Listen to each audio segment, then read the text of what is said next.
The colossal wall of fog was now upon us, a monstrous gray wave. Sailors screamed, their voices sharp with terror as the unnatural mist loomed. Captain Bowen stood firm, his jaw tight, watching the inevitable approach. Thomas, who first saw it, gripped the rail, his face pale with dread. Captain Bowen, despite the fear around him, remained a pillar of command. He gripped the polished brass rail, his knuckles white, his weathered face grim. "Secure the rigging, batten down the hatches," he bellowed, his voice cutting through the rising panic. His crew, though shaken, moved quickly, bracing for the unknown impact. Then it hit. The fog didn't just surround the ship, it swallowed it whole. One moment, the gray expanse of the sea was visible. The next, a thick, silent blanket enveloped everything. The world outside vanished instantly, leaving us isolated. On deck, visibility dropped to an alarming 0. The dense gray mist swallowed all light, making even the nearest sailor a ghostly shadow. Lanterns, usually bright beacons in the night, now cast only weak, fuzzy halos. The oppressive fog pressed in, creating a suffocating sense of claustrophobia. An unnerving silence descended upon the Valiant. The familiar creak of the ship, the roar of the wind, the crash of waves, all vanished completely. It was replaced by a low, persistent hum vibrating through the ship's timbers. This strange, deep sound made the hairs on my neck stand up. In my cabin, I felt the ship shudder violently, then settle into an unnatural stillness. The usual sway of the ocean was gone, replaced by a profound, unsettling calm. My gaze instinctively fell to the impossible star chart spread before me. A cold dread mixed with a strange anticipation filled me. Meanwhile, on the bridge, chaos erupted. The helmsman, William, struggled with the ship's wheel, his face etched with panic. "Captain," he cried, his voice strained, "the compass is spinning wildly. I can't find north." The ship was adrift, blind. Captain Bowen moved closer, his expression a mixture of disbelief and growing concern. He stared at the spinning compass needle, a tool that had always guided him, now useless. His pragmatic mind struggled to comprehend this impossible failure. The implications of losing all direction at sea were dire. Back in my cabin, a faint light caught my eye. The ink on my star chart, the strange patterns I had drawn, began to glow softly. A pale, ethereal luminescence emanated from the lines, pulsing gently. It was as if the paper itself had come alive, imbued with a quiet, wondrous energy. My breath hitched as I realized the glowing patterns were not static. They were shifting, subtly changing their configuration. It was as if the chart was responding to our predicament, to the ship's very situation. This was no mere drawing, it was a living map of our impossible reality. Jonathan stared at the strange chart, his mind racing.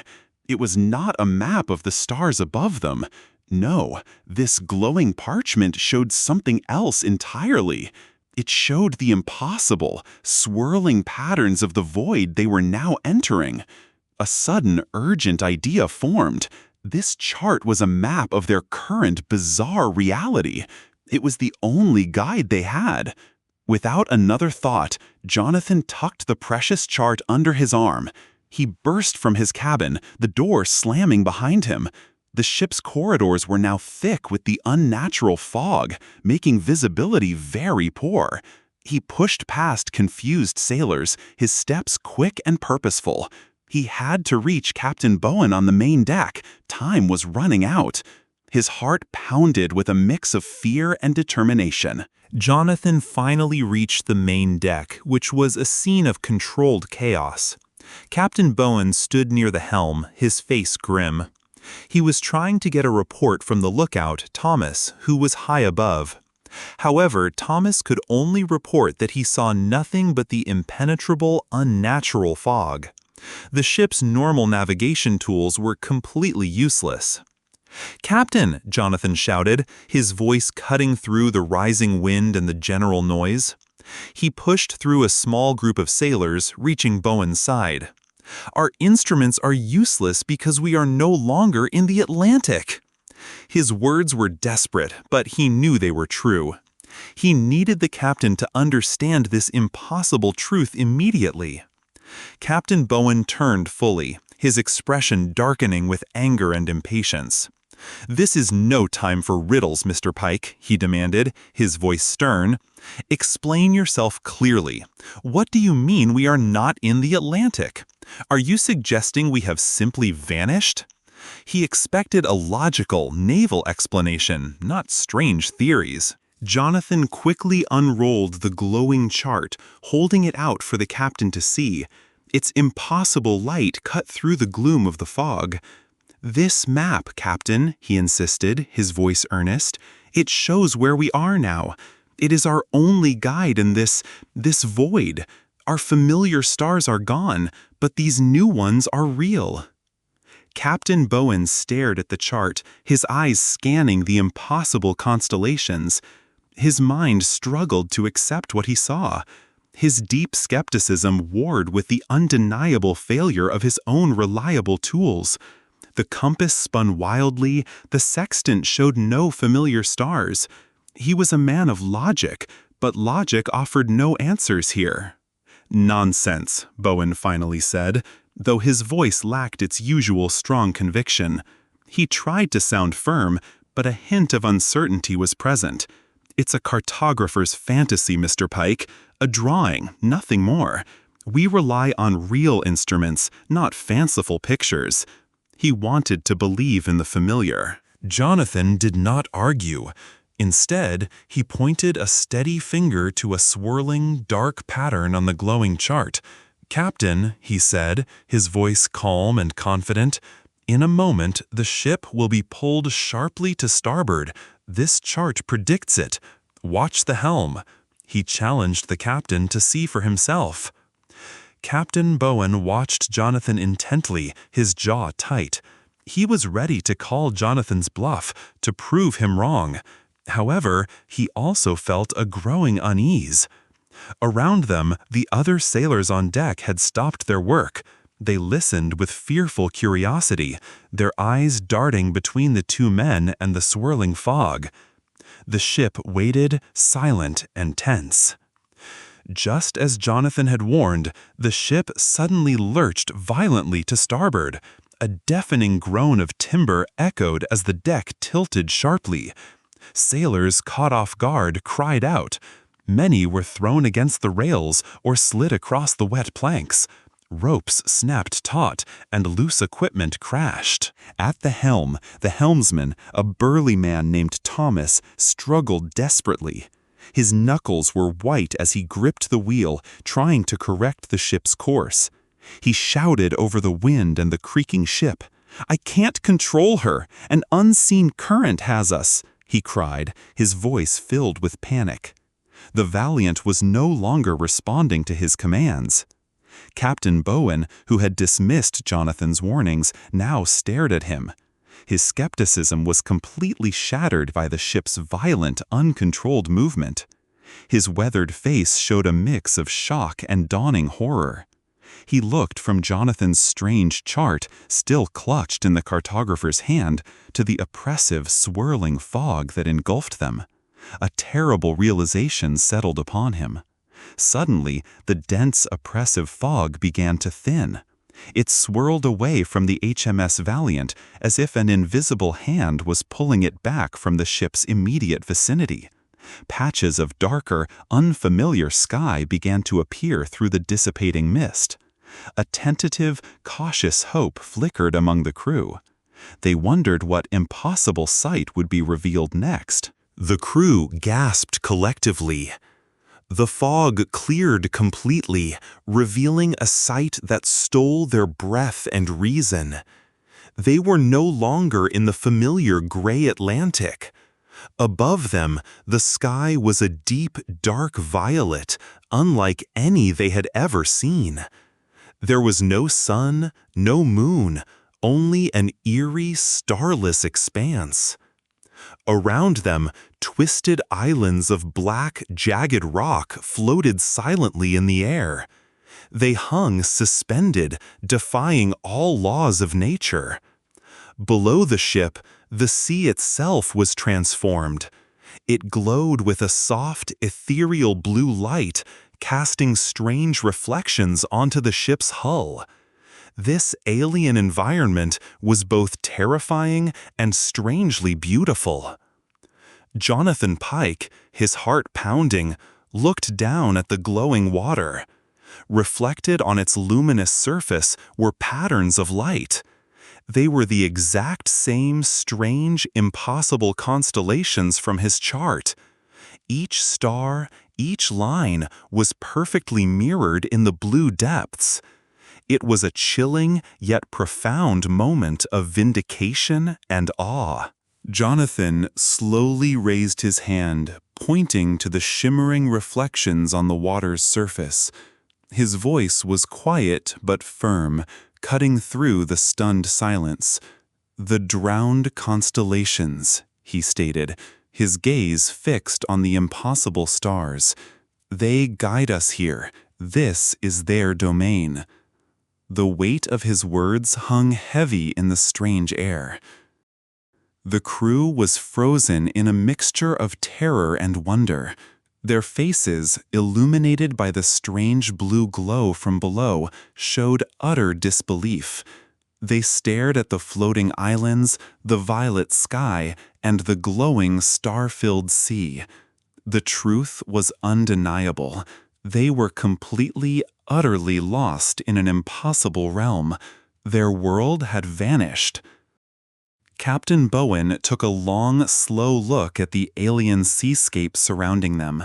His eyes scanned the floating rocks and the glowing sea, taking in every impossible detail. Then he turned his gaze back to Jonathan Pike. His face was now set like stone, all doubt replaced by a grim, unwavering resolve. He understood what had to be done. Just as the crew began to understand the strange new sky, the thick, unnatural fog returned. It rolled back over the HMS Valiant, hiding the bizarre constellations and the alien light. The ship was quickly swallowed again, becoming blind and alone in the vast, gray emptiness. Before the fog completely hid their view, Captain Bowen barked an urgent order. His voice cut through the growing silence. "Mr. Pike, to the helm with me, now!" Jonathan, still holding the chart, felt a sudden rush of fear and purpose. Jonathan did not hesitate.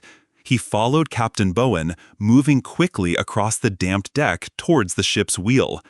His heart beat fast, but a new resolve filled him. He held the strange glowing chart tightly, knowing it was now their only hope. They reached the helm, where the helmsman, a young man named Thomas, gripped the wheel. His face was pale with fear, and his eyes searched Captain Bowen's for guidance. The air was thick with unspoken questions. The captain's presence brought a tense silence. Captain Bowen then gestured to Jonathan, his voice firm and clear for all to hear. "From now on," he declared, "his chart is our compass. His word is our course." It was an official command, a heavy responsibility placed squarely on Jonathan's shoulders. With careful, steady hands, Jonathan laid the glowing parchment onto the chart table, right next to the helm. Its strange light spread across the worn wood, making the detailed lines and unfamiliar stars even clearer. This was no longer just a drawing, it was their new world. The full weight of his new role pressed down on Jonathan. He felt the immense pressure of every life on board depending on his judgment. His face showed a mix of fear and a growing, quiet determination. He knew he could not fail. Captain Bowen, sensing Jonathan's struggle, placed a steadying hand on his shoulder. His touch was firm and reassuring, a silent promise of support. "Tell us the way, Mr. Pike," he said, his voice calm but serious. It was a command, but also an act of trust. Jonathan took a deep, slow breath, trying to calm his racing mind. He lowered his gaze to the chart, his eyes carefully tracing the glowing lines and the strange, drowned constellations. He had to find a pattern, a path, in this impossible map. His face, lit by the chart's eerie glow, showed his fear, but also a strong will. He was afraid of the unknown, yet determined to lead them through it. The fate of the HMS Valiant and its crew now rested on his shoulders, guided by the light of the drowned constellations. Es momento de la trivia. Te haré 2 preguntas sobre la historia que acabas de escuchar. Piensa bien las respuestas y déjalas en los comentarios. Pregunta número 1. ¿Cuál fue la primera reacción del Capitán Bowen cuando Jonathan afirmó que ya no estaban en el Atlántico? Tómate tu tiempo para pensar. Pregunta número 2. ¿Qué evento específico hizo que el Capitán Bowen finalmente creyera en el mapa de Jonathan? Esas son las 2 preguntas de nuestra trivia. No olvides dejar tus respuestas en los comentarios. Me encanta leer lo que piensan sobre las historias. Si te gustó el video, pon me gusta, suscríbete y activa la campanita para no perderte la próxima parte.